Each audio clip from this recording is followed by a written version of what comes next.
May I ask the sister's side, a non-Muslim sister? My name is Lakshmi. I'm a journalist. I have two questions. The first one is on the family planning. I was told by another Muslim friend of mine that you don't encourage family planning. Now, I'm sure probably my grandmother's generation were more than happy to produce 10, 15 children. But given the state of affairs today, I mean, how is it possible to put a stop if you don't have family planning? Now, the second question is, Muslim men are allowed to marry 4 or 5 times, I think, and they don't require their wife's permission, the first wife's permission to marry, I mean, correct me if I'm wrong, to marry more number of times. So I actually don't see any logic in this because I believe it's one man, one woman. That's the institution of marriage. So please clarify. Thank you. Sister, there are two questions. Very good questions, but long answers. First question is family planning. That she said, the sister, in my grandmother's time, produce more children, good, but now the world is changing. Let's see whether your grandmother is right or you are right. In Islam, as far as family planning is concerned, family planning is a big word, but there's unanimous agreement that as far as permanent method is concerned, all the Islamic scholars, everyone agreed that it is haram. Pubectomy, vasectomy, it's prohibited. Even abortion, it's prohibited unless it is to save the life of the mother.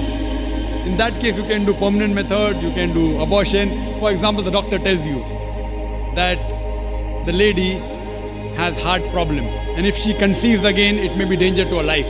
Or if she has multiple cesarean section, 3, 4, 5, one more child will be detrimental to health, then any method is permitted. So as far as permanent method is concerned, abortion is concerned, unanimous agreement, it is haram because Quran says in Surah Anam chapter number 6 verse number 151 that kill not your children for want of sustenance, for it's Allah subhanahu wa ta'ala, Almighty God, who will give sustenance to you and your children. The message repeated in Surah Isra chapter 17 verse number 31, kill not your children for want of sustenance, for it is Allah subhanahu wa ta'ala, Almighty God, who will give sustenance to you and your children. So here we realize, based on this verse of the Quran, killing children is prohibited. Furthermore, as far as temporary method is concerned, I being a medical doctor, as far as contraception is concerned, the most common is the copper T. And we learned in the medical college that it's a contraception. But we realize it's not a contraception, it's a contra-implantation. The ovum and the sperm has already met, they form the zygote, but it is a very early abortion. It's called as a contraception. The right technical word is contra-implantation.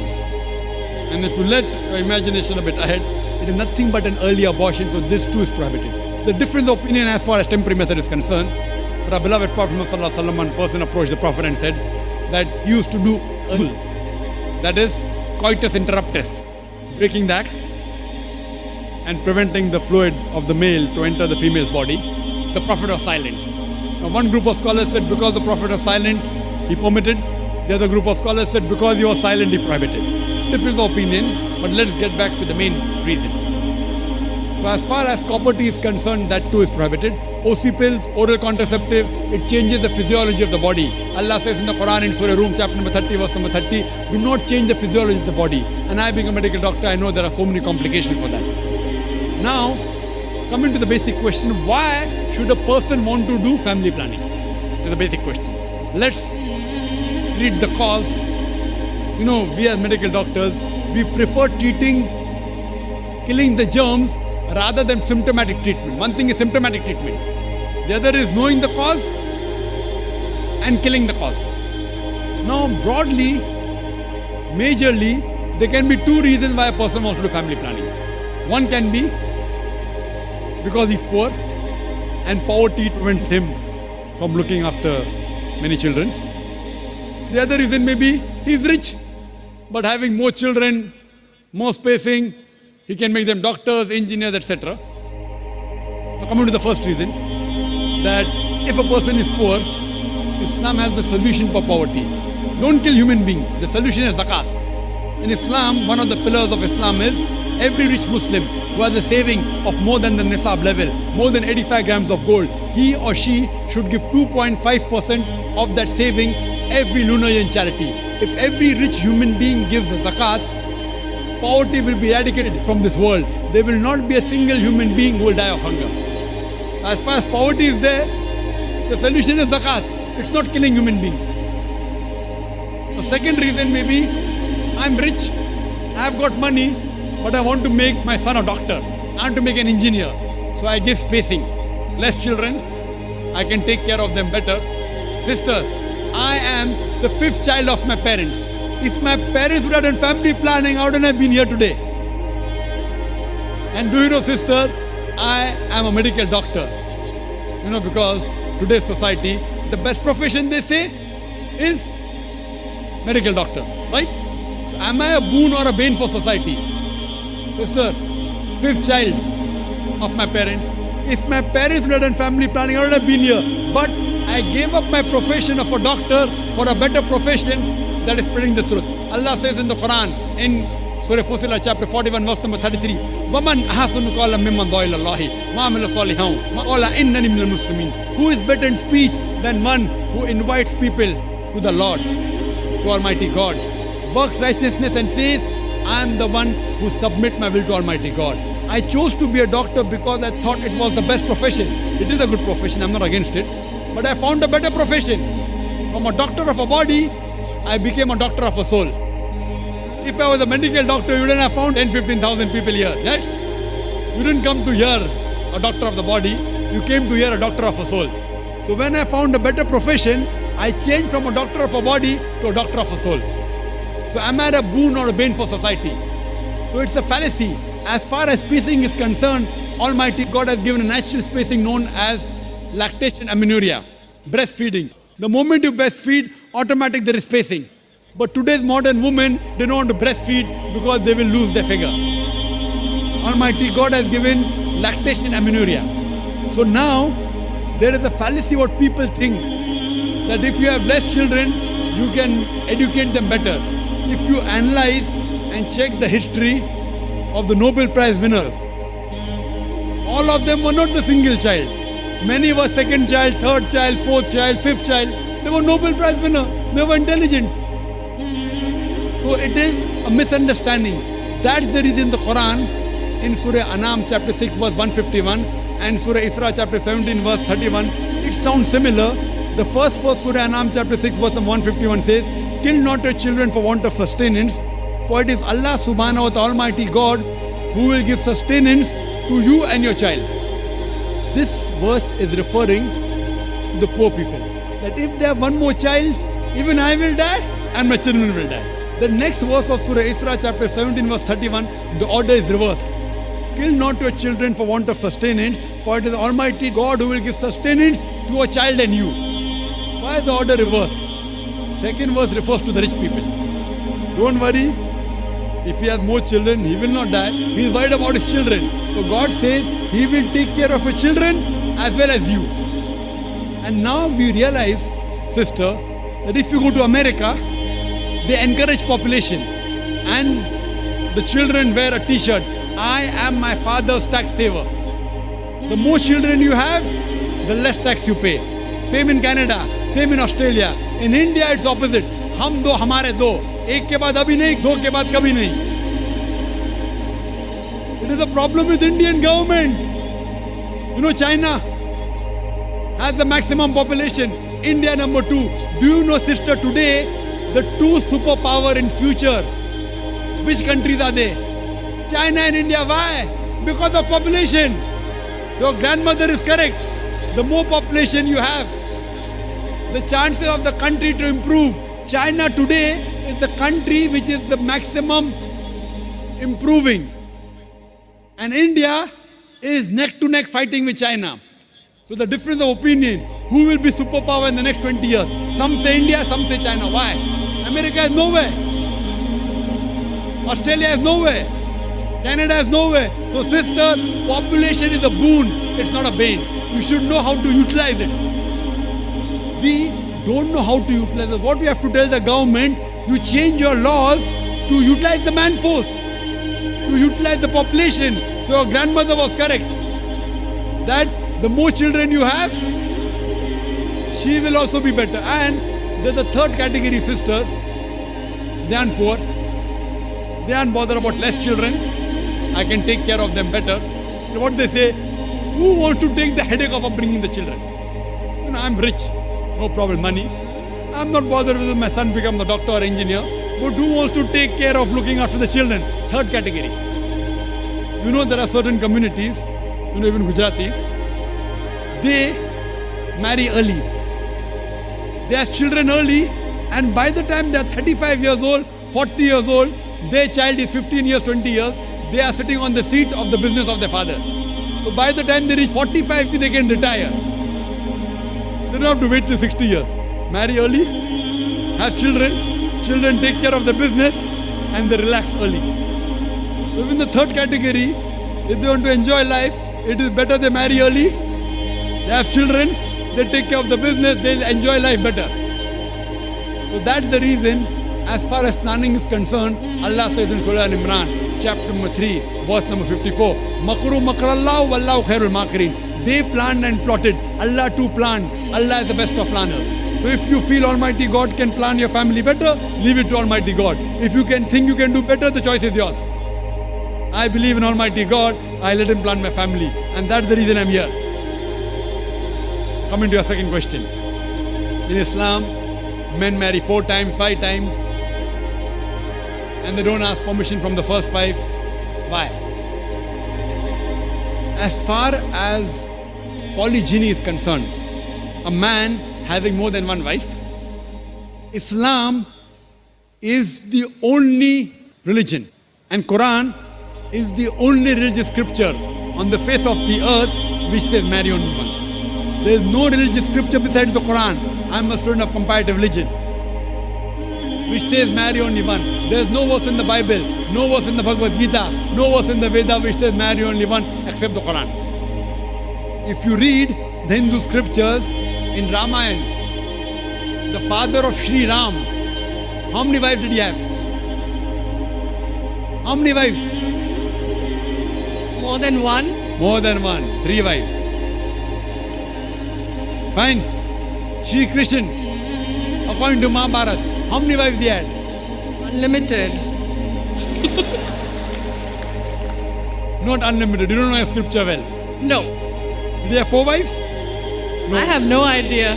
Not 4, not 100, not 1,000, 16,108 wives.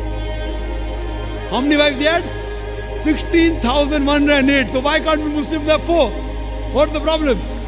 When Shri Krishna can have 16,108 wives, why can't we have 4?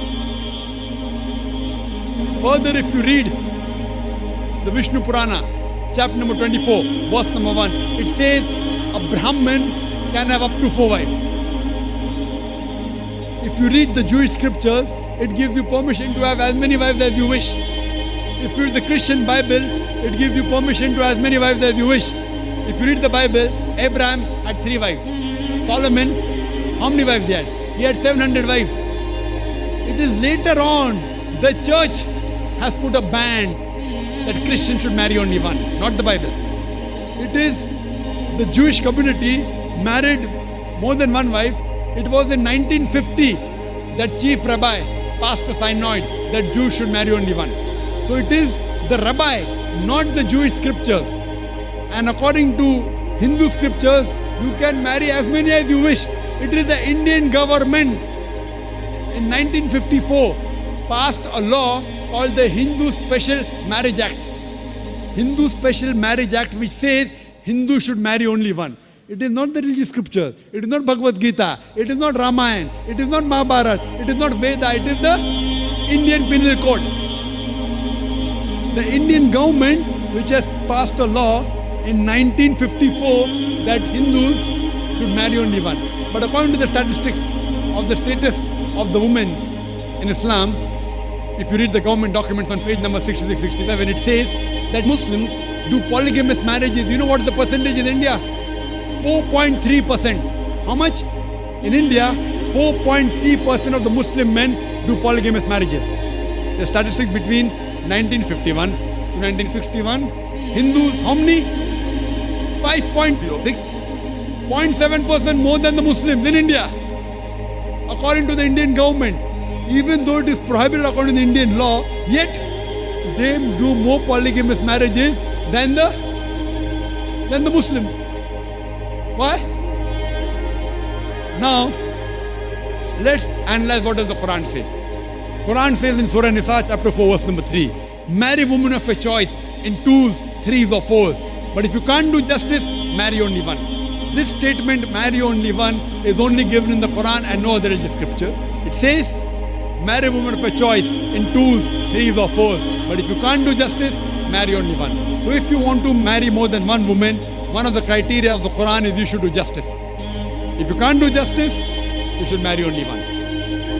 Now, what are the reasons, logical reasons a person can think that why has Islam permitted certain men to have more than one wife?